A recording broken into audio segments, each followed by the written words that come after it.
we have the type of content like 15 reasons to date a doctor that would get us a ton of page views and might go viral. But then we had the thoughtful content written by the bloggers, and that may not have gone viral, but it definitely proved higher conversion for the company. So I would see way more people registering for eHarmony and signing up for an account from those types of articles versus just the fun listicles and things like that. So there's such value to content that resonates with people to the point where they say, you know what, I'm gonna try eHarmony after reading this. So that's the power of content.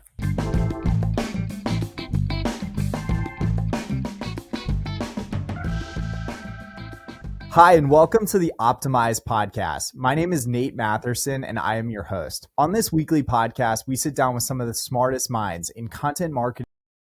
Our goal is to give you perspective and insights on what's moving the needle in organic search. Today, I'm thrilled to sit down with Jeannie Assimos. Jeannie is the head of content and communications at Way.com, a car-saving super app. Think insurance, refinancing, parking, car washes, and more, including roadside assistance, for example. And before that, Jeannie was the VP of content at eHarmony and the managing editor at Entertainment Tonight. Today's episode is jam-packed. Jeannie and the team at Way.com have done an incredible job growing traffic to the Way.com site from 40,000 to over 1.6 million monthly visitors. And I want to unpack all of that work here. And given today is Valentine's Day, we're going to chat about Jeannie's 11 years at eHarmony. We will also chat about Entertainment Tonight and the nuances of doing SEO for news content.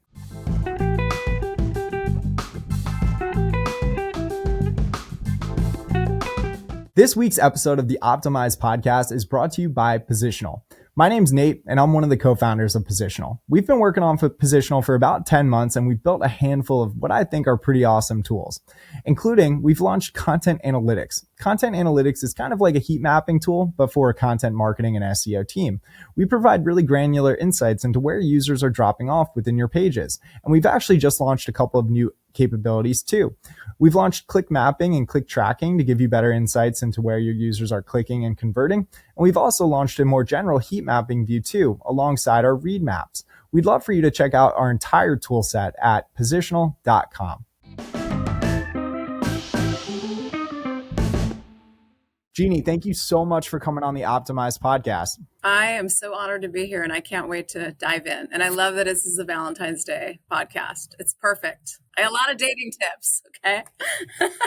Well, we can definitely get into dating tips because I know a lot of our listeners are still looking for love. And we do have a lightning round at the end of this episode, so we will probably pick 2 or 3 of those there. But the first question I ask all of our guests is, how did you get into the world of content marketing and SEO? So I always just wanted to be a part of making an impact. And I've been a storyteller my whole life. I've been writing since I was a kid. I'd write little books as a child. So I've just always been a writer, and you can't not be a writer and get into that world eventually if you pursue it for a career. So and when I was at Entertainment Tonight, I initially just worked on the TV show, and then I evolved into the digital aspect of the show, which was ET Online. So that's sort of like when really the SEO work started. Being part of a TV show, there's not a lot of people in the room that know much about SEO or, online optimization, all that stuff. So I was kind of on my own there. But once I got to eHarmony, it was next level,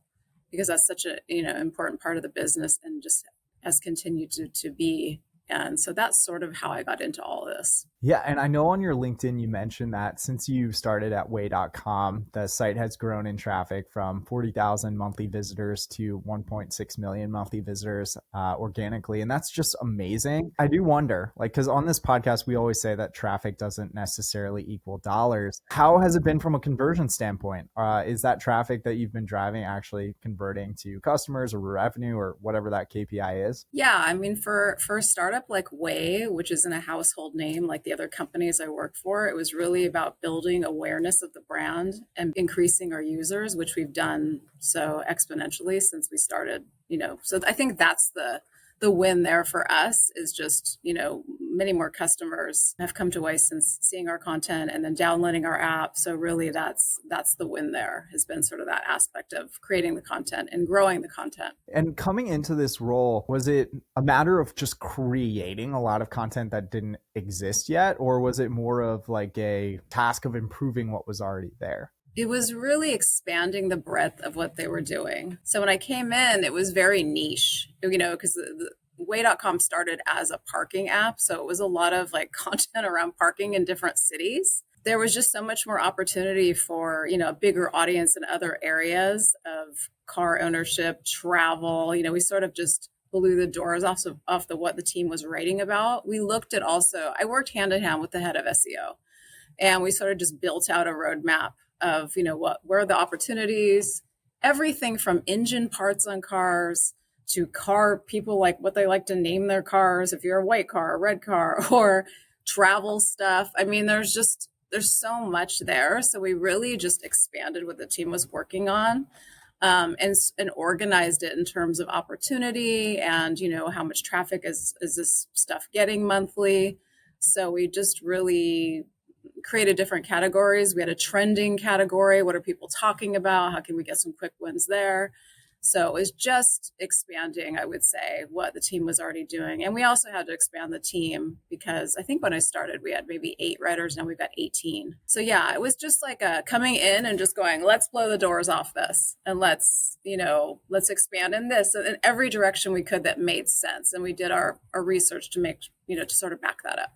I'm going to veer off the road or off the script already because I have a few follow-up questions I want to ask. And so a lot of our listeners, like they are like startups, like or earlier stage startups perhaps, and they're just like starting now to think about how they scale this channel. And you mentioned like doing that research process to figure out what to write about. Could you maybe like walk us through like how you uncovered these topics or these keywords that you wanted to ultimately create content on? Yeah, that was really collaboration again with my SEO team. So they sort of would look at anything related to the car space. So they kind of just started there and then just did their investigation, looking at all the different opportunities for keywords. So it was really like, it was a process. It wasn't like you come in one day and go, oh, it was just like brainstorming. What are the areas we could write about? For instance, a lot of people write about different car models, and that's pretty difficult to compete with like an Edmunds or a Motor Trend. So we weren't going to tackle that type of stuff just when we saw the difficulty there. So it was really like looking for opportunities, but really just sitting and what are all the possibilities in this niche, in this genre that we could write about, and then just doing the homework to get to the results. Does that make sense? It makes total sense. And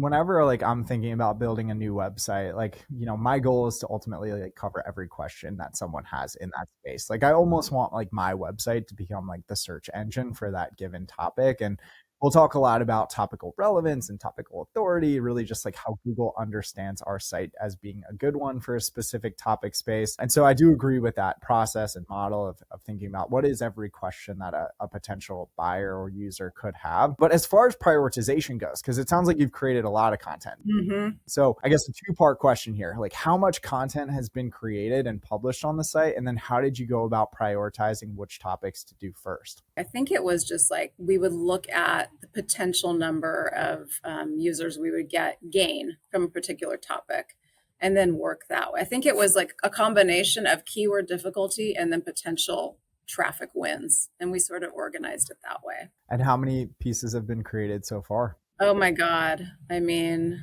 well, the team only, so they write blogs. I think I would guess 300 to 400 a month. That's a lot of content a month. That's insane. So you've got like 18 writers. Are those all like full-time employees or are those also freelance? Yes, they're all full-time employees. Yeah, they're in India. Our founder's Indian, and so he really wanted to get back to his hometown of Kerala. So we've got like a huge team over there working. So just doing some like quick math here. If we've got like 18 writers and let's say like 400 articles a month, that's like something like 22 articles a month per writer, which would I guess be like 5 or so pieces of content a week. So like one a day. yeah.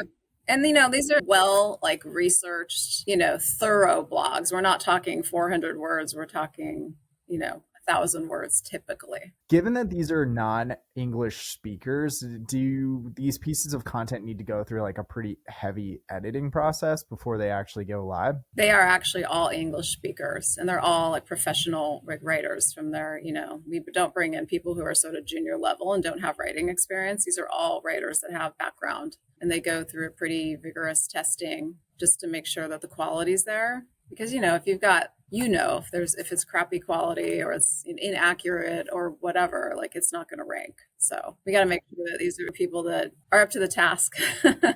I agree with you there. Like, I think quality of content is probably the most important it's ever been. Like, I think, back when I first started in this business, you could get away with like much lower quality content. But I think somewhere around like 2017, 2018, 2019, it just became clear that Google got a lot better at determining like what was a great piece of content. But I'm going to ask you, and this is a question I ask a lot of our guests on the podcast, like what makes for a fantastic piece of content? It's a great question. I think, it's always through the lens of what does the customer, interested in, and how can we add value and add information in a digestible way for them that they're going to benefit from. So I'm always looking at it from the lens of the consumer or customer.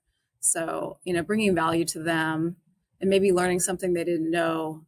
And it's not about just regurgitating or just general, but it's specific. It's looking for data, interesting stats. All those things to me will just, make your content that much better. Yeah, and I just did like a quick Google search. I know it's not going to be perfectly accurate, but it looks like you've got like over 11,000 indexed URLs on the blog. So we're talking about like tens of thousands of content pages possibly. Like, do you need to spend a lot of time coming back to that content after you've already published it? Yeah, especially so we've got, there's like the winning content that ranks, and you kind of got, when you start to see it slip, you got to go back and re-optimize and refresh. So I have one person on the team that pretty much does that. That's like 100% of her job is just to do that. So I feel like that's really important, especially with the stuff that's ranking, to keep it fresh. So how do you know if a page is slipping? Like, what's that like kind of metric you look at? I mean, you can tell when, you go into GA and like that particular article was, pulling in 14,000 users last month, and now it's down to 8,000 this month. Or, you don't always maybe see the first, you can track pretty real time. I love looking at Google and GA4 has been a challenge for me to sort of adjust to. But yeah, just keeping an eye and keeping a close watch on that stuff. And the team is pretty fanatical about that too. That and our domain ranking, because they get a lot of backlinks from, as you can imagine, from our blogs. And that's really helped us too, just to be a more authority and, helps the site overall. So we're always watching, like, what's our, did we grow a point? Oh my God, it's so funny. But Yeah, well, I do want to ask, how important are backlinks in all of this? And maybe a follow-up question, like, do you think backlinks are as important as they've ever been? I mean, it's definitely helped us. So, the CEO was very focused on us getting backlinks, and me getting backlinks is a big part of my job. Since I started, it's like 2.5 years ago, I think we've increased, I want to say 7 or 8 points. So we're almost I wanted to get us to 70. We're at 69 now. So at first, the trending articles help with that. The trending blogs help with that because these are topics that people are writing about. Like for instance, one of the first ones that we really saw wins with was the catalytic converter theft. So we started writing about that in different cities and pulling data, and we started getting a lot of backlinks there, which was great. But it takes a lot to move the needle. So I actually, about 8 months ago, we signed a partnership with a company called Stacker, and they syndicate content to a bunch of news sites throughout the country. That has been the silver bullet to grow our domain authority. So I think we've grown 4 points with them already in just, not even 8 months. That's really interesting because I spent like the first 6 to 7 years of my career in the consumer finances space where like backlinks and domain authority, it was really, really important to just like get in the running for a lot of these keywords. And back at like 2016, 17, 2018, like NerdWallet, one of like the largest competitors in this space, like was very aggressively pursuing like content syndication partnerships as like a means to build backlinks, at least from my view. Like I never worked at NerdWallet, but that's kind of what I gathered from the outside looking in. So it sounds like at way.com, content syndication has also been really effective for building backlinks to the site. And I know you mentioned there like linkable content, like using data as a means to create like a linkable asset. What are some of those like data sources that you find yourself continuing to tap or that you use within your content pieces? A lot of Statista. That's like a go-to for us. We have an account with them. I love it because I get a lot of trending ideas from Statista. For example, they came out with a stat about Taylor Swift's, like all her statistics, how much money she's made, how she's, with her between her concert and her touring, and how she's, surpassed Mariah Carey and like all these stats about her. So, and we do write about concert venues because parking is one of our verticals. So, event parking. So, I was able to sort of tie it in there and do an article about her staggering stats of 2023. And that became our most successful Stacker article ever with, I think, over 500 reposts. So, pickups. So, yeah, that's a lot. And usually they get 150 is a good number for them in their network. This was over 500. And it actually continues to get picked up because she won Time Person of the Year as well. So, that's a great data source for us. And we actually have our own data too, from a data team here. I'm always going to like the airport team and saying, what are you seeing in terms of booking? Is this going to be a big travel year? Is travel back? Like just always trying to find interesting stuff just to sort of even create some news too. Yeah, so Stacker, just so I understand it, they post the content on their website, but then they also distribute it out to like other partner sites that they work with. Is that right? Yes. And the partners can pick it up or not. So they've got like MSN, Yahoo, Miami Herald, like a lot of high quality, high domain authority sites in their portfolio. Yeah. They haven't given me the full list. I was like, what's the whole list?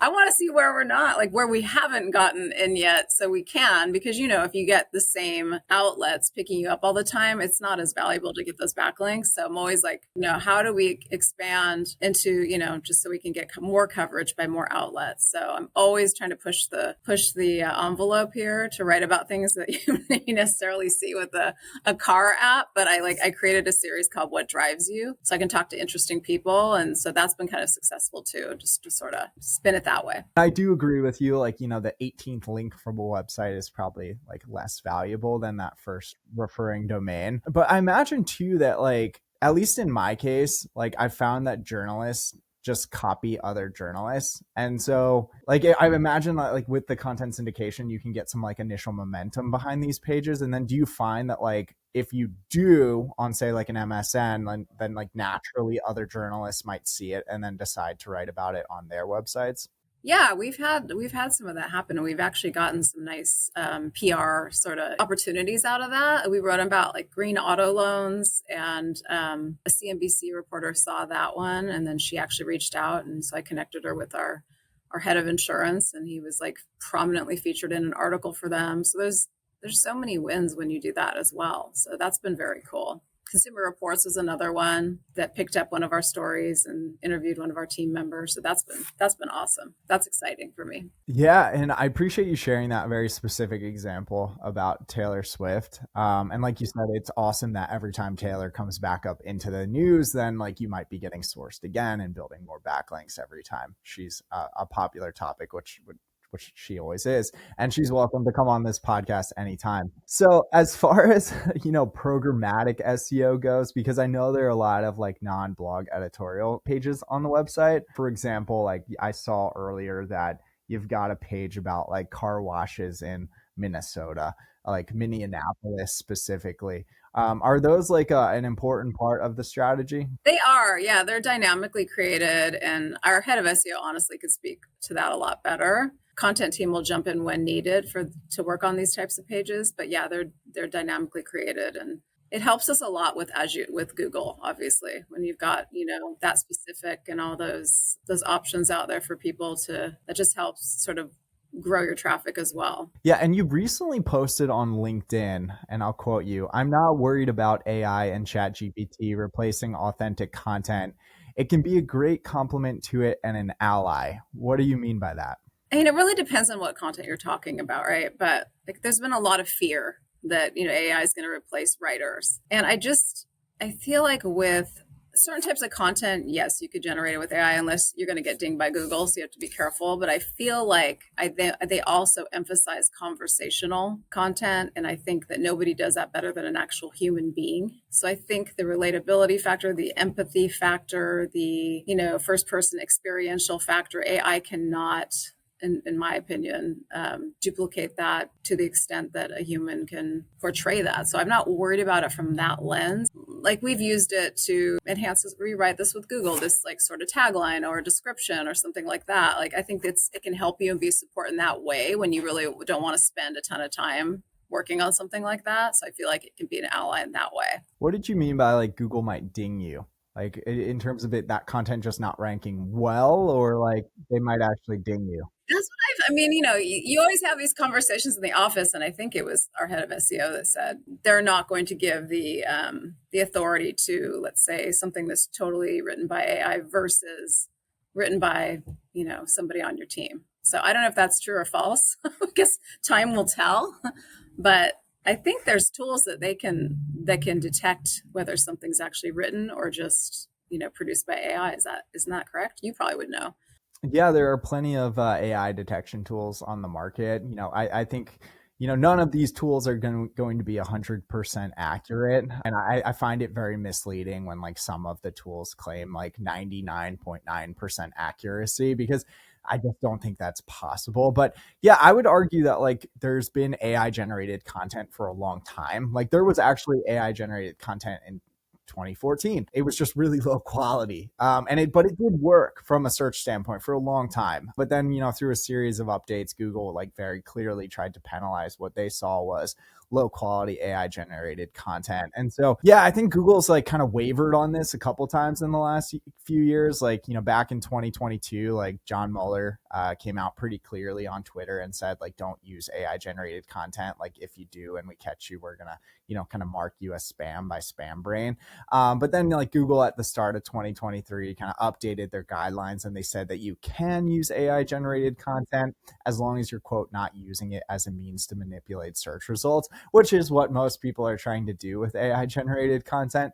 So yeah, it'll be interesting to see what happens from here. But I totally agree with you that having that, firsthand experience, that conversation with that customer in your content is very important to ranking well. And at least on this podcast, like some of our listeners have probably heard before, I myself am not a huge fan of AI generated content, and it's not something we're using at Positional. One quick thing I just want to ask you. I know that like you've got 18 people. Would you say that the cost of content has only gotten more expensive over the last few years? Because a lot of people have joked on like Twitter that like, with AI writing tools, the cost of content's actually going to go to zero. Would you say that content's more expensive than it maybe has been in years past? And I think, obviously as inflation affects all of us, I think maybe, yes, a little. I'm always on LinkedIn surprised at some of the rates that people like. They're getting some really great rates for their content. But like since I started to now, I mean, obviously we've increased the amount of team members, but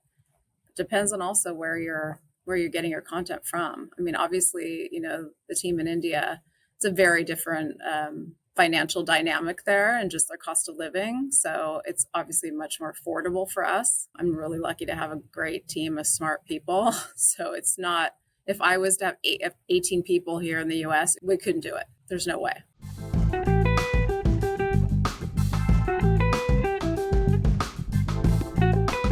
We're about halfway into this episode of the Optimized podcast, and I just want to bring you a special note from one of our sponsors, that being Positional. If you're anything like me, you probably love internal linking, but you probably don't do enough of it. And it probably takes a ton of time to find missing internal links throughout your old pieces of content and then internally link the new pieces you create. And that's why we built internals. We'd love for you to check out our internal linking toolset at positional.com. And that was a word from our sponsors. Now back to this episode. And you mentioned on LinkedIn that you find yourself collaborating with product as well as the design team pretty often at way.com. Yeah. Would you describe the way.com content team as a very cross-functional team? Oh, yeah. I mean, so obviously they work hand in hand with the SEO team on a daily basis, especially working on a lot of the static pages for SEO and that kind of thing, listings, things like that. Product. So I have one content person that just works on product content. So that's her. That's what she's doing every single day because, the product engineers aren't necessarily as versed in English as the content team is. So it's really important that that's, all being QA'd through them. And the design team as well. I mean, we're sort of a nimble organization in a lot of ways.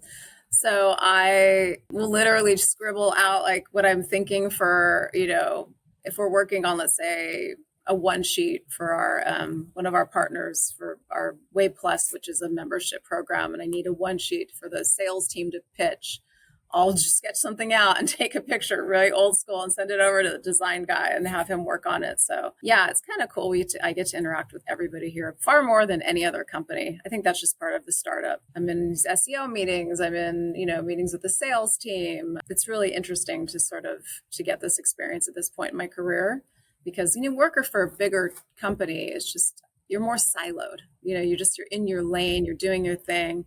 Here, like, we're all together in an office, and I've got, sales team for car wash here. I've got the SEO guy next to me. I've got social media girl sitting behind me, and I've got the co-founder who's, forging all these amazing partnerships and deals sitting on the other side of me. So it's cool to have all that going on around you. You can't help but learn and just get a different perspective. If you could get a backlink from any website that you don't currently have a link from, which one would it be?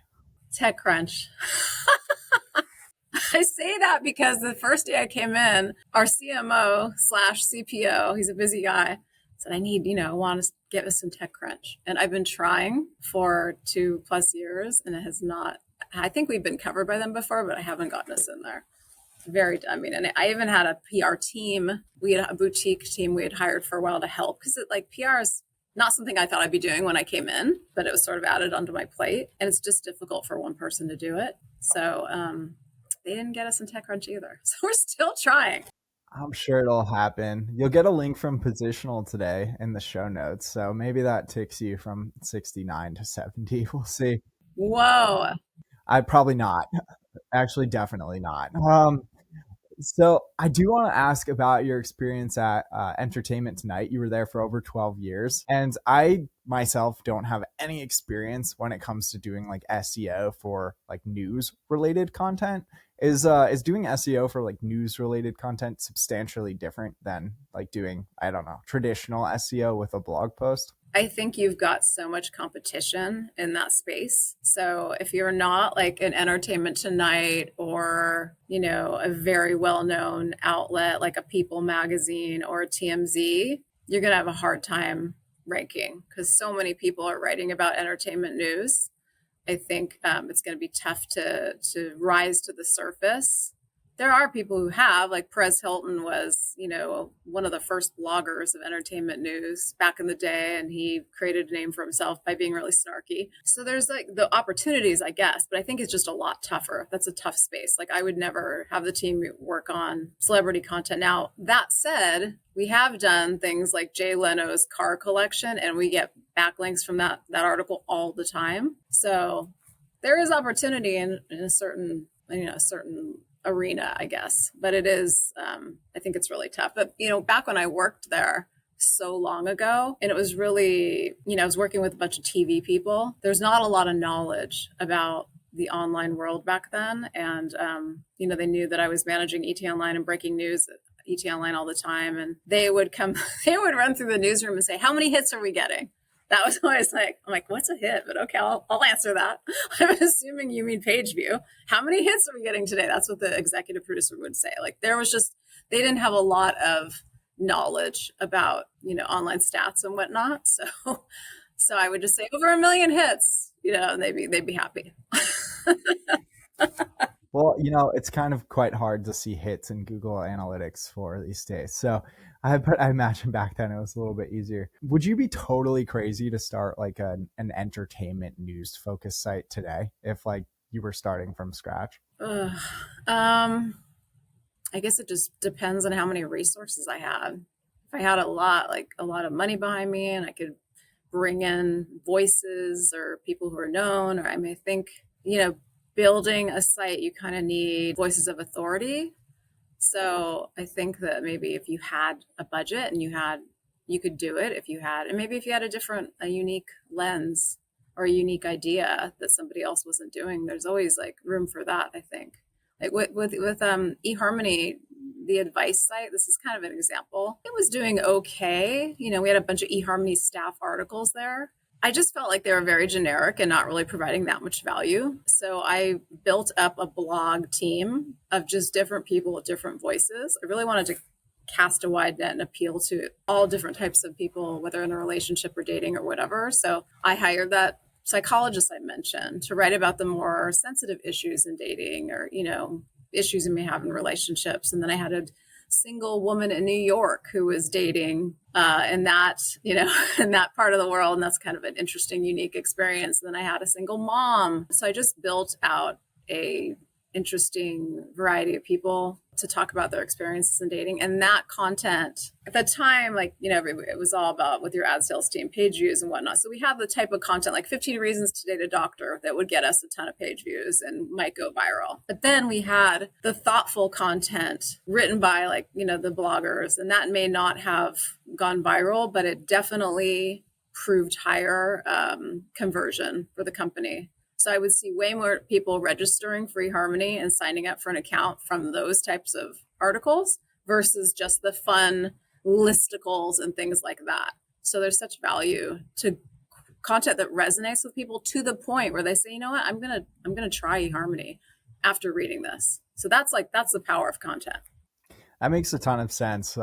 Certain topics are definitely more high intent than others, and you might drive a lot of traffic to like a listicle at a point in time, but if no one's actually ready to take action, it's just eyeballs. And for a site like eHarmony that's, not monetizing off of advertising placements or something to that effect, like how valuable actually is that content? But I find it really interesting that you went out at eHarmony and tried to like source different authors with like a unique experience and perspective. And that's kind of what Google has said to do with like their eEat guidelines. Like you want to have, experience, expertise, authoritativeness, trustworthiness. And I know SEOs will debate like how important it actually is, but even if it's not like a direct ranking factor in search, I think you ultimately are creating higher quality pieces of content that'll probably have, like you said, a higher impact on conversion rates and ultimately the value you can drive from that content. And more backlinks. And more backlinks, right? Yeah. And more backlinks. Just a win-win. Yeah, because like I would much rather link to like one of Carrie Bradshaw's articles about dating in New York City than I would from author written by AI. Anyways, it's Valentine's Day, and I do want to talk more about your experience at eHarmony. You were the VP of content there, and you were at the company for about 11 years. As far as like competition goes, was like dating just like an incredibly more competitive space than cars or car washes, or would you say that cars and car washes is more competitive than the dating category from a search standpoint? No, I mean the dating category in the earliest days, it was sort of us and Match.com. That was like our nemesis, our arch nemesis. But then the game changed when Tinder came along and the swiping sites came along, all the apps. So, and we were sort of, I don't know, I mean, I don't want to say caught off guard, but we were in our own lane. We're the OG, we're doing awesome. We weren't really super focused on our app at the time, but then we quickly had no choice but to shift to that, to look at that more carefully once Tinder came along, because then we also like lost just so much of being part of a cultural conversation because everybody was talking about Tinder. So that was sort of a scrambling effort to improve our app and also figure out how to get back into the conversation, the cultural conversation about online dating. So that was very challenging. And you've got a lot of big fish with big money too in that sea. And then there's OkCupid. They moved the needle by coming out with all these very cool infographics, data-packed infographics about dating. And they had they had a blog that just was doing incredibly well because they leveraged data and made it really interesting. And I remember them everybody saying, we got to do that.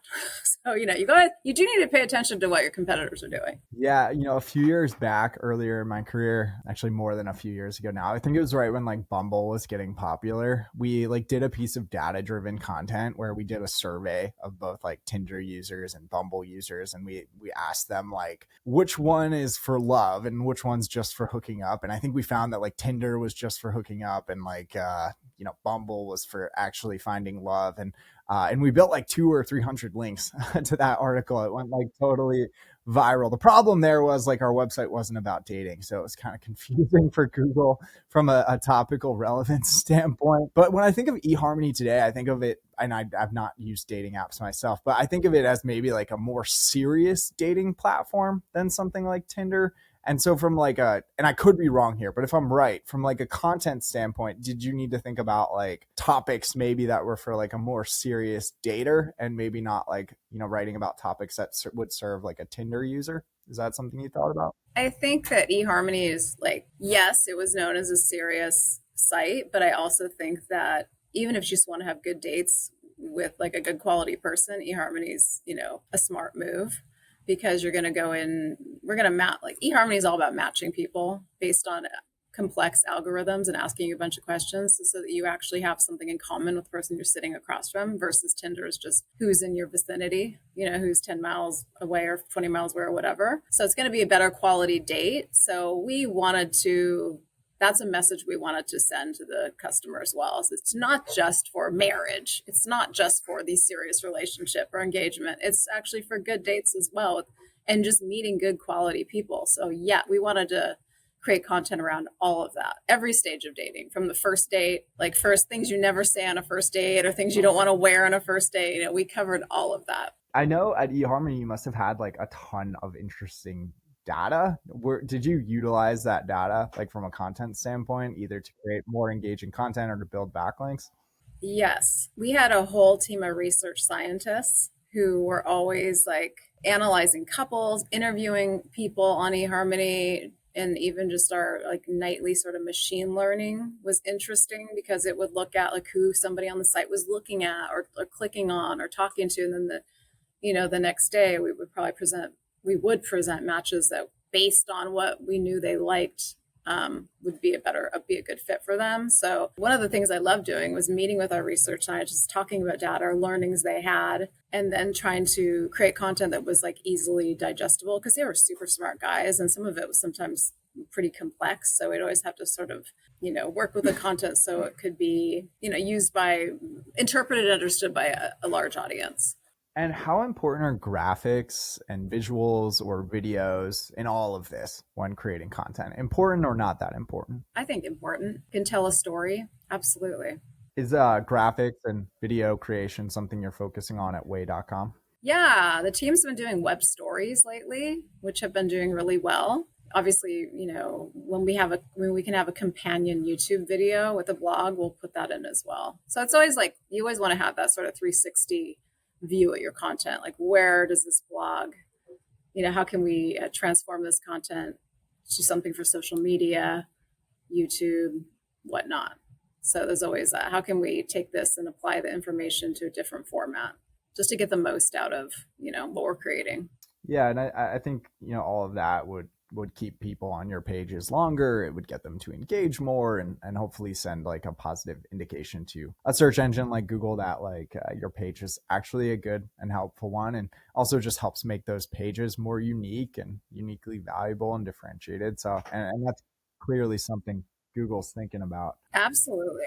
Absolutely. But this has been so much fun. If it's okay with you, I'd love to jump to the lightning round. Let's do it. And I come up with these questions as they go. They're not pre-planned. So we're gonna bounce around a little bit. Okay. What's the number one keyword that if you could rank first for, it would be like the best day? I would say car insurance. It's a great keyword. Very valuable one, very competitive. And I guess I do have a follow-up question that's not a lightning round question. Like we had a guest on a couple months back who said that like it's hard to create a piece of content that is unique for a keyword that might be just very commoditized. I mean, I think that's true, but there's always like, you can always get more detailed and more long tail, like car insurance rates in Idaho or car insurance. Like there's always an opportunity with that angle. So I don't know. Obviously car insurance is a very broad term. If we rank number one in Google on car insurance, that would just help our business so much. And that's why. Yeah, I mean, if you rank number one for car insurance, you'll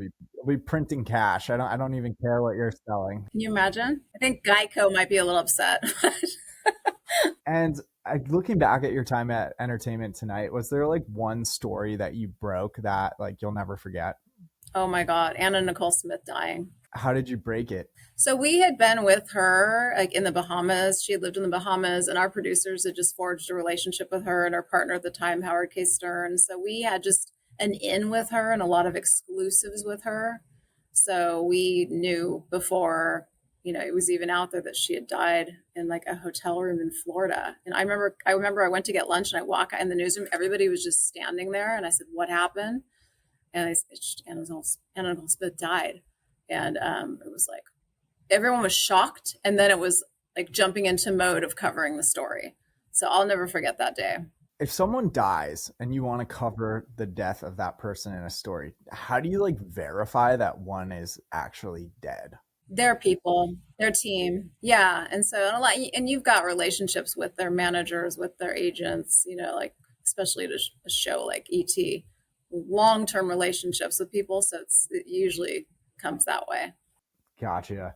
What's the number one mistake that people, maybe listeners of this podcast, are making on their dating profiles? Not putting enough energy and time into them, and not, just slapping up a profile with a crappy photo of you in sunglasses and not writing anything. If you're not even going to put time into your profile, like, are you going to put time into that person? It's just not a good indicator, a good first impression. So if you're serious about like finding a partner and finding a relationship or dating, take 20 minutes to create a profile and talk about yourself a little bit instead of being lazy. There's maybe some life lessons and content marketing lessons there too. Like if you're not putting forward like the best, most helpful piece of content, is someone actually going to want to convert? That's maybe my biggest problem with AI. Yes, and the inaccuracies too. There's a lot of like inaccurate data that we've found in those. Yep, of course. Yeah. We'll see GPT-5. It should be here in 2024. So we'll see how much better it is. Maybe humans are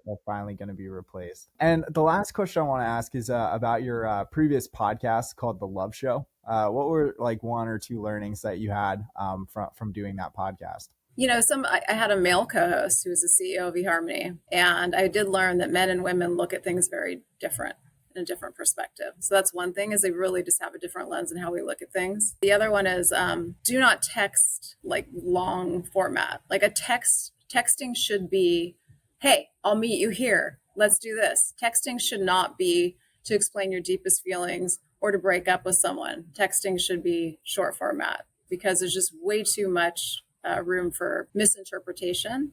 So we would always say, stop texting so much. Just get on the phone and call someone.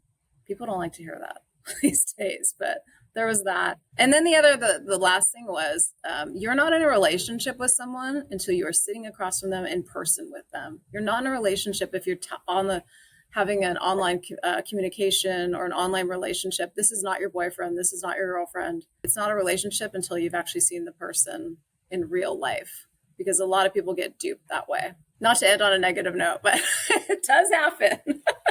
Yeah, well, I know that Manti Te'o is a listener to this podcast, so hopefully he's learned a thing or two from his experience. No, we wish the best for Manti. But Jeannie, thank you so much for coming on. This has been so much fun, such a unique episode for us. I had a blast doing it. Is there anything else you'd like to say to our listeners? I have enjoyed this so much, and I would just like to say, everybody, be kind to one another and do something nice for someone else today.